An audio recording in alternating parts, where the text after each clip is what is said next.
Oke, selamat siang semuanya. Bagaimana kabar rekan-rekan hari ini? Semoga semuanya sehat-sehat selalu ya.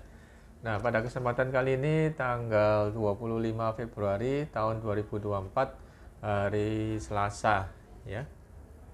Selasa pukul 1 siang ya. Posisi IHSG saat ini sedang merah ya, sedang merah sekitar 6.600 ya, cukup rendah ya gitu. Nah, pada kesempatan kali ini kita akan membahas dan mereview harga salah satu emiten ya dengan kode AKRA ya atau AKRA ya, dan pada posisi hari ini harga per lotnya adalah 1.205 atau satu lot berarti 120 ribuan ya, seperti itu. Oke.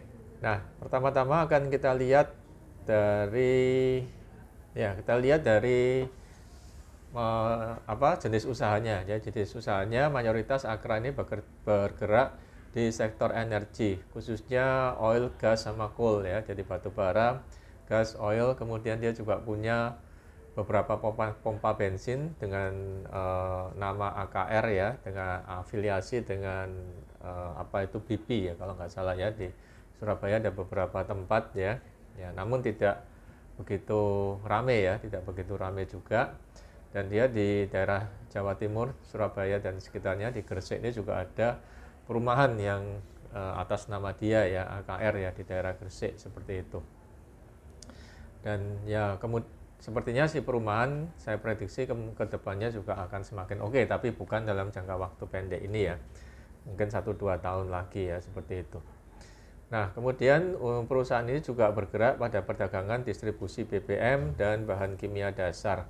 Ya, jadi di Pelabuhan Tanjung Perak itu juga ada seperti drum-drum besar itu ya, saya nggak tahu apa namanya, itu juga memakai logo AKR atau AKRA. Jadi perusahaan ini adalah perusahaan yang besar, tapi juga kita perlu ingat kondisi atau harga batubara sekarang juga bukan pada titik yang tinggi ya, tapi cenderung rendah atau cenderung turun ya, seperti itu.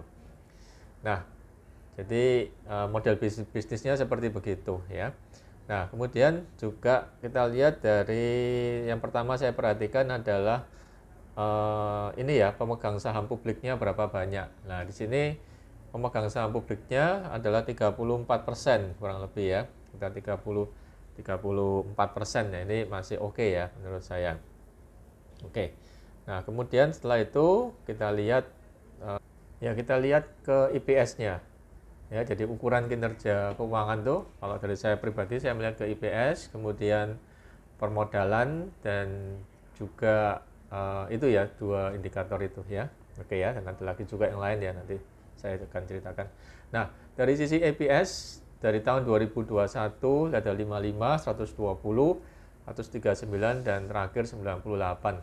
Ya, jadi sempat mencapai titik yang tertinggi di 139 pada tahun 2023.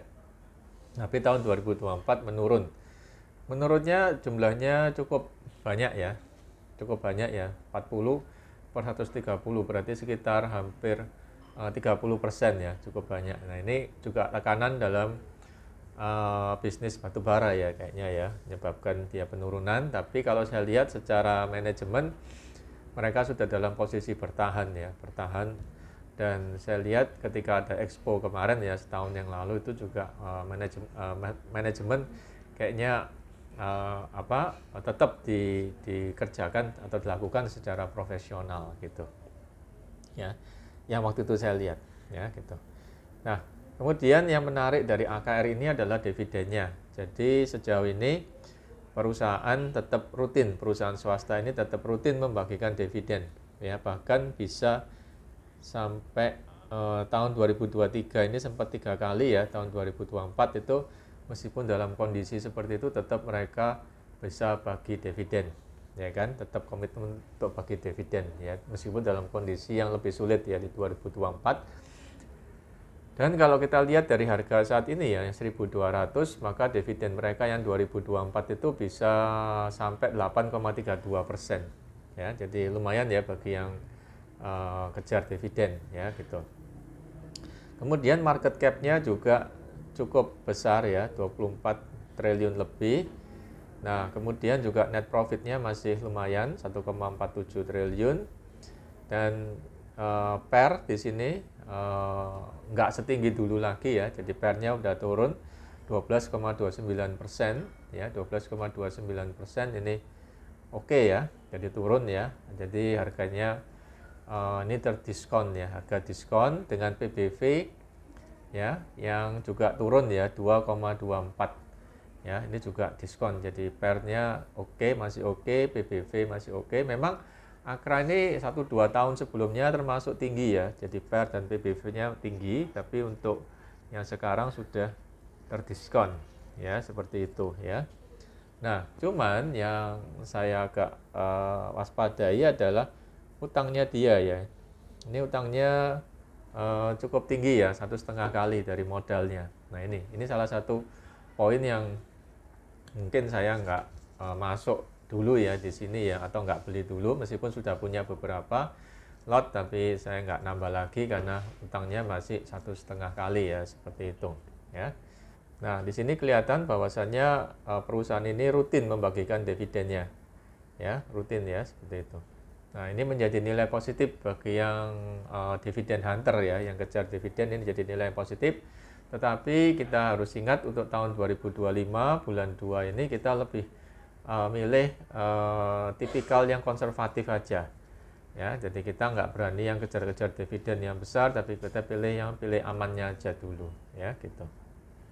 Kemudian untuk income statement, ini revenue-nya sempat naik, habis itu turun ya, tadi sejalan dengan yang EPS-nya tadi. Nah, kemudian untuk equity-nya ini juga pernah naik, tapi cenderung ya turun dikit. Ini masih belum anjlok teman ya, tapi masih oke lah. Liabilities cenderung meningkat, tadi yang sudah saya katakan. Jadi utangnya 1,5 kali dari modalnya. Nah, sampailah kita pada kesimpulannya. Jadi dengan harga sekarang yang 120.000 per lot ya, dengan PER-nya oke, 12-an, PBV-nya juga ya sekitar 2 ya, meskipun tidak bagus sekali, tapi ya masih oke ya. Apakah secara pribadi saya akan menambah muatan lagi? Bukan ajakan jual atau beli, tapi kalau saya secara pribadi untuk hari ini masih menunggu ya. Masih menunggu atau belum membeli dulu lagi, karena dengan kondisi yang sekarang saya lebih suka perusahaan-perusahaan dengan hutang yang kecil ya. Ini hutangnya masih cukup gede ya, 1,5 kali. Kalau nggak salah dia ada peningkatan ini ya, dari yang sebelumnya nggak sampai 1,5 ya, mungkin saya salah, tapi saya rasa saya akan masih menunggu dulu ya. Terus yang kedua, model bisnisnya yang pada batu bara. Ini batu bara terus terang untuk harga sekarang masih pada harga bawah ya. Sebenarnya mungkin batu baranya masih oke ya kalau kita mainnya jangka panjang ya, karena pasti dari harga yang bawah juga akan naik lagi, tapi naiknya kapan mungkin tidak dalam jangka waktu dekat ya, perkiraan saya. Tapi yang menarik dari perusahaan ini adalah dia konsisten bagi dividen ya.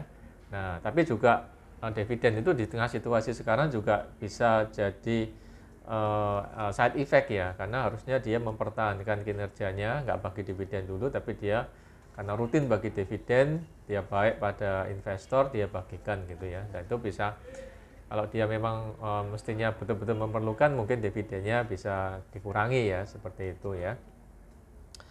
Oke, saya rasa itu aja ulasan saya secara singkat terhadap perusahaan AKR ini, yang banyak sisi menariknya, cuman harapan saya hutangnya bisa dikurangi atau paling enggak sama dengan modalnya atau bahkan di bawah modalnya.